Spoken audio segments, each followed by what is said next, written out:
Magandang araw. Ayan, tikman natin ang ating ginawang graham. O, diba? Tapos, meron tayong adobo. Meron tayong tira ng breakfast. Ayan, may ano ba tayo? Puto, adobong manok, adobong pusit. Tapos ito yung ginawa kong graham. Ito binili ko lang. Tara, harap na. Kain na tayo. Para tayo yung nakakatikim ng ating mga pinagpagura na gawin. Meron tayong mga dessert ngayon.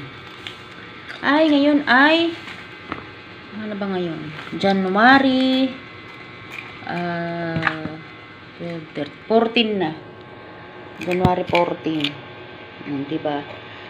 Parang kailan lang, ano na naman. Gusto ko to. Ikaw, tanan gusto mo? Adobong manok o ano? Gusto ko itong pusit.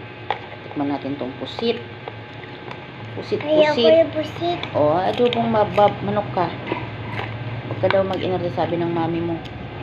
Kumain ka daw ng mga ulam dito. Hindi raw puro itlog. Ayan, yari ka sa mami mo. Ayan o. Kuha na. Tapos, gusto ko rin itong daing na maliliit. Galing Batangas to yung team building si Kim sa office. Dala-dala niya. Sarap. Sarap. Maliliit pero masarap siya. Namiss ko yung mga ganito. Nako, sarap. Pusit.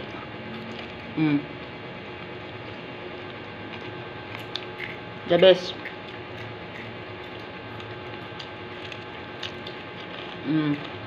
Yummy.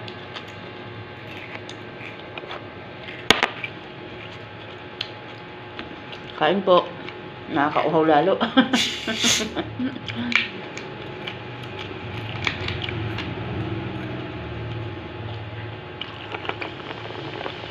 Kumain ka ng resta na ha. Puro labot ka sa mami mo. Sabihin ko daw sa kanya kung kumakain ka na ng ulam. Kapag hindi ka raw kumain, hayaan ka raw magutom. Yun ang sabi ng mami mo. Ayaw mo daw kumain ng ulam.